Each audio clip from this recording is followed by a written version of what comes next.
매일같이 쏟아지는 정도, 또 화려한 말들 속에서 대체 뭘 믿어야 할지 혼란스러울 때가 참 많죠? 과연 이 모든 것들 속에서 변하지 않는 진짜 그 본질은 대체 뭘까요? 안녕하세요. 자, 2500년 전의 현자, 노자가 남긴 도덕경 5000자의 대장정, 드디어 그 마지막 장으로 오늘 함께 떠나보겠습니다. 가장 소박해 보이지만 사실은 가장 핵심적인 지혜가 담긴 노자의 마지막 당부, 지금부터 시작합니다. 자, 첫 번째 가르침은 바로 이겁니다. 진짜를 구별하는 법. 노자는요, 이 복잡한 세상을 살아가는 우리를 위해서 아주 흥미로운 우화 하나로 그 지혜의 문을 엽니다. 이 우화 안에 노자의 지혜가 정말 그대로 녹아 있거든요. 자, 이야기 속으로 한번 같이 들어가 볼까요? 상상해보세요. 깊은 숲속에 은빛으로 반짝이는 맑은 강이 흐르고 있었습니다. 그 강가에는 아주 성실한 어부 한 명이 살고 있었죠. 이 사람은요, 자기를 막 드러내거나 과시하는 사람이 아니었어요. 그냥 매일 조용히 강에 나가서 딱 필요한 만큼만 물고기를 잡으면서 말 그대로 자연과 함께 살아가는 그런 사람이었습니다. 그런데 어느 날 아주 그냥 말솜씨가 기가 막힌 상인 한 명이 딱 나타납니다. 그러더니 어부한테 다가와서 막 엄청난 말들을 쏟아내는 거예요.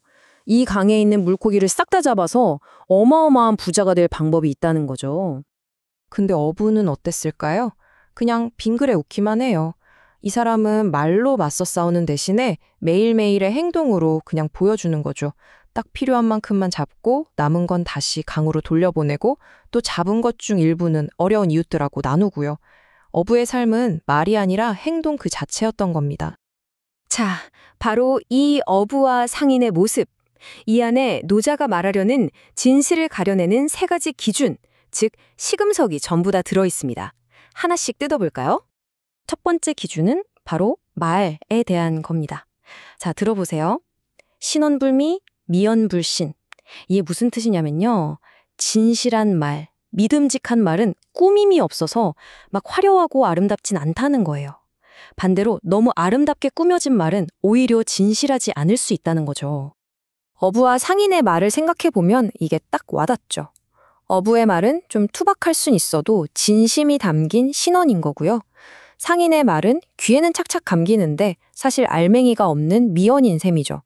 그러니까 노자는 우리한테 겉모습의 화려함 말고 그 뒤에 숨어있는 본질을 꿰뚫어 보라고 말하는 겁니다. 자, 두 번째 기준은 사람을 구별하는 법입니다. 선자불변, 변자불선. 착한 사람은 막 따지고 변론하지 않고 반대로 말로 따지기 좋아하는 사람은 선하지 않다는 뜻이에요. 여기서 변이라는 한자가 중요한데요. 그냥 말을 잘한다는 뜻이 아니라 어떻게든 논쟁에서 이기려고 막 현란하게 말솜씨를 부리는 걸 말해요. 우리 이야기 속에서 진짜 선한 사람, 선자는 누구였죠? 바로 어부죠. 말싸움 안 하잖아요. 그냥 묵묵히 자기 삶으로, 행동으로 보여주죠. 반면에 상인은 어때요? 말로 어떻게든 이기려고만 하잖아요. 바로 변자의 모습인 겁니다. 노자는 진짜 선함은 입에 있는 게 아니라 행동에 있다고 아주 강력하게 얘기하는 거예요. 자, 마지막 세 번째 기준, 이건 지혜에 대한 건데요. 이게 좀 재밌어요. 지자불박, 박자부지. 이게 무슨 말이냐면 진짜로 아는 사람은 박식하지 않고 박식한 사람은 진짜로 아는 게 아니다. 어때요? 굉장히 역설적이죠? 이것도 어부랑 상인을 보면 바로 이해가 돼요. 진짜 알, 즉 지자의 모습은요. 세상 모든 걸 다 아는 건 아니지만 강이라는 그 하나만큼은 본질을 깊이 꿰뚫어 본 어부에게서 나타나죠.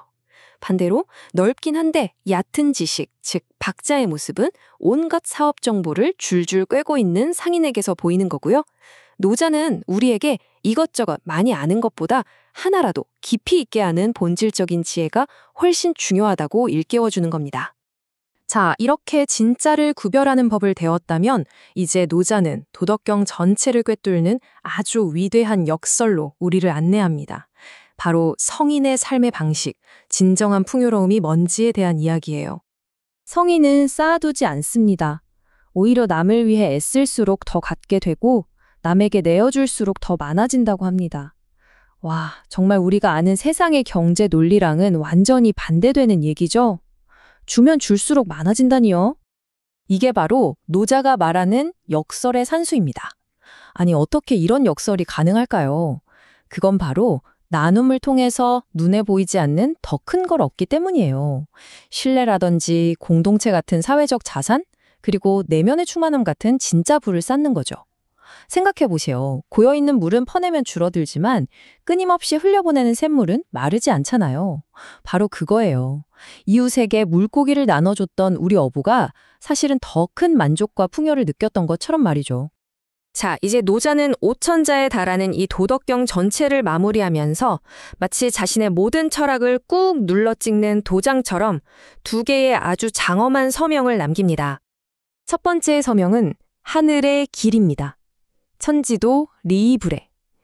자연의 길, 즉 우리가 도라고 부르는 것의 본성은요, 궁극적으로 모든 것을 이롭게 하고 살릴 뿐이지 절대로 해치지 않는다는 겁니다. 세상의 본질에 대한 아주 깊고 따뜻한 긍정인 셈이죠. 그리고 두 번째 서명은 바로 그 하늘의 길을 따르는 성인의 길입니다.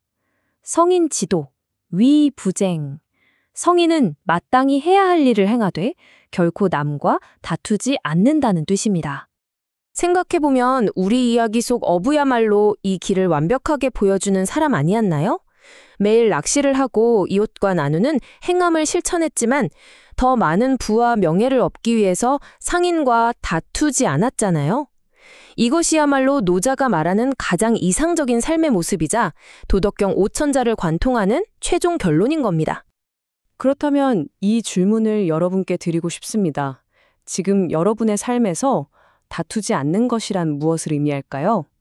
화려한 말 대신 진실한 행동으로, 이기려는 논쟁 대신 묵묵한 실천으로, 쌓아두는 삶 대신 나누는 삶으로 나아가는 것. 어쩌면 이게 2500년 전 노자가 오늘을 사는 우리에게 남긴 마지막 그리고 가장 큰 선물이 아닐까 싶습니다.